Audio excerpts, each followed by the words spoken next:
Hello, hello.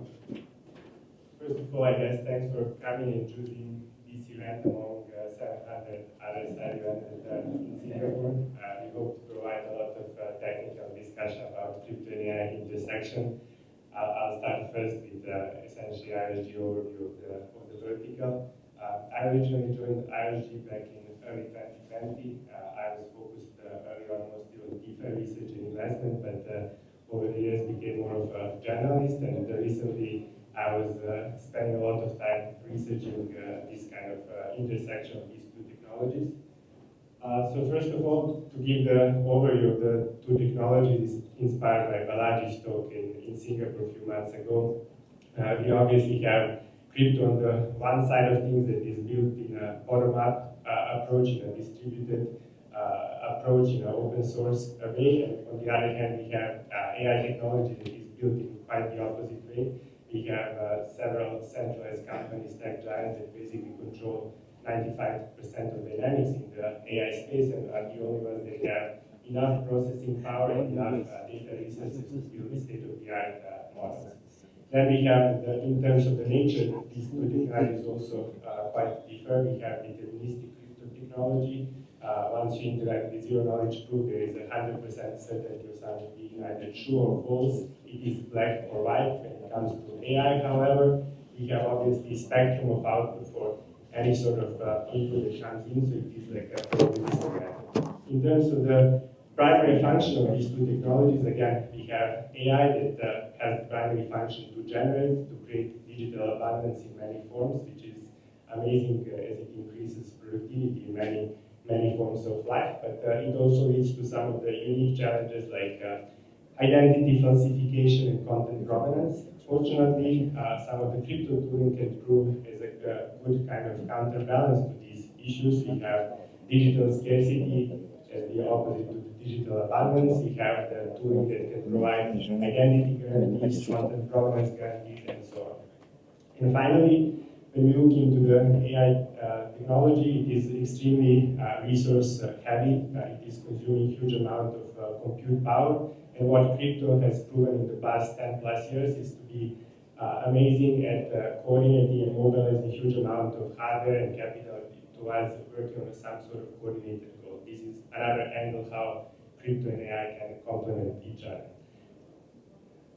When we look into the crypto and AI map, I think it becomes clear that despite this vertical is slightly nascent, it's still quite dynamic, and we already have many sub-verticals that are forming up. It obviously all starts at the compute layer, the base infrastructure. We have training and inference as two main functions that are basically the two main operations that are being performed on top of these compute layers. Then going down the stack, we have agent platforms, very nascent direction, but something that could have huge impact, especially for those that believe that in the next decade you would have millions of agents that are disrupting the fabric of digital economy. And then obviously we get to the data layer. Data, along with the processing power, the second key resource in AI model development, and also something that has very unique challenges, and there are actually unique ways how crypto can add value over here. In the next part, I will try to go over some of these categories and try to emphasize some of the most interesting points. First of all, just starting from the compute layer, training and inference. Obviously today we already have many live networks that are public with the tokens that claim to be the GPU networks, right? But if you look a little bit deeper into some of these networks, most of them seem to be just simple marketplaces allowing you to rent individual GPU resources but don't provide like a proper cloud-like experience. There are several challenges for anybody who wants to build distributed compute network has to address if they want to offer proper cloud-like experience. First of all, some of the distributed AI computing frameworks that are used in conventional AI tech stack and very well integrated with the AI tech stack are not built with premise of really geographically distributed nodes. So for anybody who wants to build in this direction, they have to make adaptations on top of these frameworks.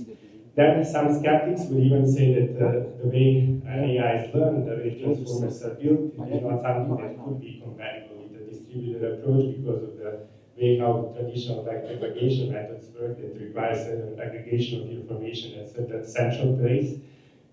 The optimist, on the other hand, can either work to try to make this communication much more granular and something compatible with the distributed approach, or can try to work with some more disruptive approaches like predictive configurations that essentially make the whole process parallelizable, obviously, should they prove to be successful at execution.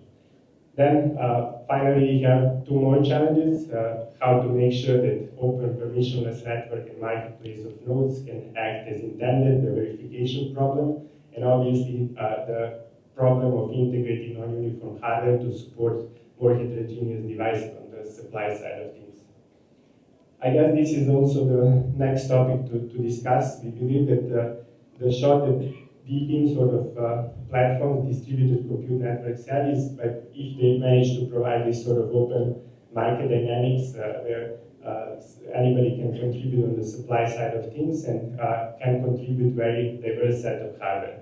How to integrate diverse set of hardware? Again, the answer is different whether we talk about inference or training side of things. On the inference side of things, I guess it's fair to say that the problem is not as complicated because the tech stack is a little bit more mature. We already have TDM compiler set that is used in the conventional AI for the past several years, and that has proven to be very successful in terms of abstracting the differences between NVIDIA, AMD, Intel, and other GPU providers, so basically making them fully interoperable and fungible with each other. On the training side of things, however, this compiler set doesn't exist. Anything of similar kind of impact doesn't exist.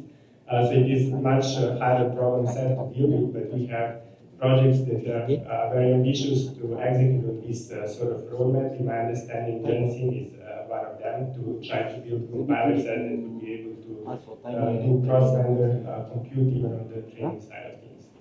And I think cross-vendor interoperability is one topic, but it being within one vendor, like you still have like, the opportunity to integrate more heterogeneous GPUs. For instance, on the side of the NVIDIA, we have top-performing GPUs like H100 and A500 being massively used in the training workloads, but some of the lower-end GPUs are not used to a large extent, mostly because of the bandwidth limitations they have. If you look only at the raw compute power that, for example, 4090s have in comparison to H100s, this is actually in a competitive range. However, because of the bandwidth limitations, these are not able to support a lot of the AI workloads. Some of the projects like NeuroMesh are trying to work along this problem statement and basically come up with essentially disruptive approach to predictive coding networks that would essentially make the whole learning process much more parallelizable, reduce the importance of bandwidth, and be able to leverage this latent underutilized compute power. For instance, 4090 GPUs are trading at 90% plus cheaper prices compared to H100s. Right? The next thing. Just a second for this to work out. The next thing I want to talk about are AI agents. Okay. So AI agents is basically its own category. I think this one is even more early stage and still somewhat speculative compared to some other verticals, but it is also something we are super excited about. 2 years ago, actually, we led the investment into a project called Theory AI. They are also here today and will be giving a speech. And they're one of the kind of first movers in this direction. But essentially, we believe that AI agents are going to change the way we interact with the web and then also disrupt the whole digital economy, the foundation of the digital economy. In terms of like what we consider fully autonomous AI agents, we are referring to agents that are basically able to perform everything from planning, organization, employing other agents, coordinating them, and even executing financial transactions. If we think about some of the creative ways how this can change the way we interact with the web, I think we can come up with many examples, but the simple one, for instance, if you're looking to purchase tickets from Singapore back to your home country, instead of going over several websites, you would have define the optimal solution and let agents scroll over multiple e-ticketing platforms and coming out the top 3 tickets according to your preferences, right? On the side of how to disrupt the whole digital economy, well, obviously AI in general would have huge impact on a lot of the knowledge work, and we believe that specialized AI agents are going to some extent, even replace a lot of the work that we are doing today. And in terms of the market opportunity, the knowledge work in general, like in developed countries, accounts for anywhere between 25 to 50% of the GDP. We think that Web3 has a chance to compete in this direction, and there are several angles to approach this opportunity. On the one side, obviously, the most obvious ones is to use the crypto payment rails as kind of digital money for digital agents.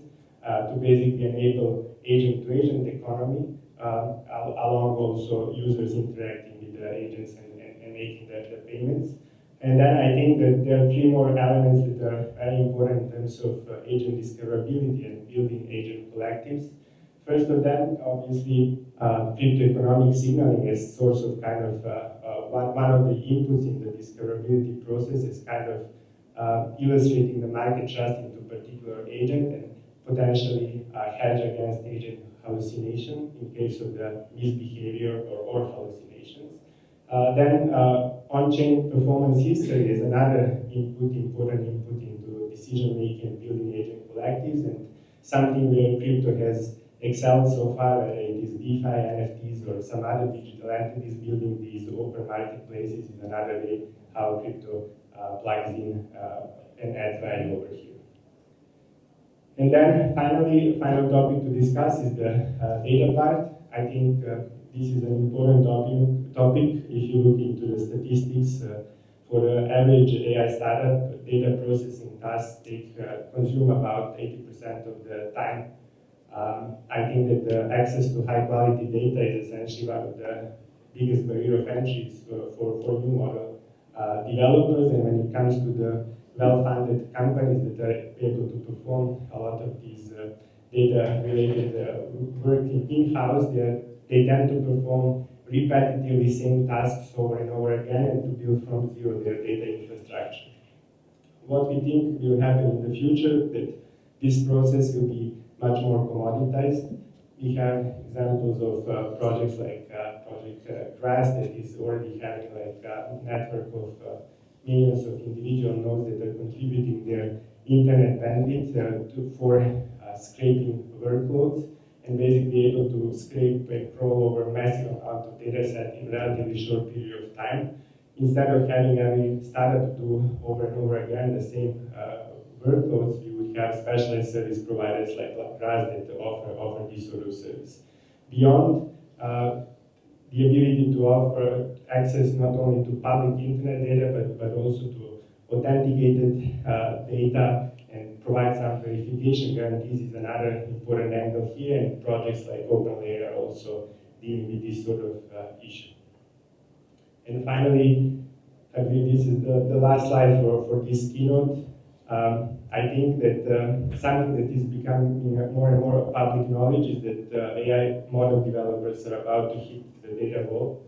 It is expected that by 2026, most of the public internet information would be exploited in the training processes. And now the question is about how do we find alternative sources of data. We believe that the 2 key untapped resources are basically enterprise data and user-owned data. On the enterprise side of things, on average, every 14 months, enterprises tend to double their data storage, and this is a huge amount of unstructured data that would be extremely valuable for AI model developers. However, so far this hasn't been monetized for business and regulatory reasons. On the business side of things, we have obviously a lot of confidential information that is present in this data, and enterprises are not willing to share that. And on the regulatory side of things, we have regulations like GDPR that are essentially preventing enterprises to monetize user private data and sell it to third parties. When it comes to this last problem, obviously it becomes clear that users are going to play the important role. Users are the only ones that often have the control of their data. I listened to the presentation of Final Labs like 2 days ago, and Anna showed like very interesting statistics. For instance, if 100 million users contribute their social media data from top 5 social media platforms, we would have a data set that is by the order of magnitude larger than something that was used to train the largest model. This is the data that is not indexable by public companies, not indexable by typical crawlers, and something that has been out of reach for AI companies. However, if I'm the only one trying to sell my data, probably nobody would pay for it. But if hundreds of thousands of people work together to create this sort of data DAOs, then they start building significant network effects and basically put themselves in the position to sell this data at a high premium. So crypto over here, obviously not just coordination mechanism, but also in terms of the privacy, there is a lot of need for cryptographic privacy to enable many of these transactions to happen, because after all, if there is no privacy, there is no ownership, there is no open marketplace, and these are some of the ways how crypto can contribute and provide value in these data processes. With this, I would like to close this presentation. And I guess we can jump into the next one. I believe you have Ben from Jensen joining me here on stage for the fireside chat, but I guess I let Kelly control the introduction and everything. Thank you. Thank you, Momir.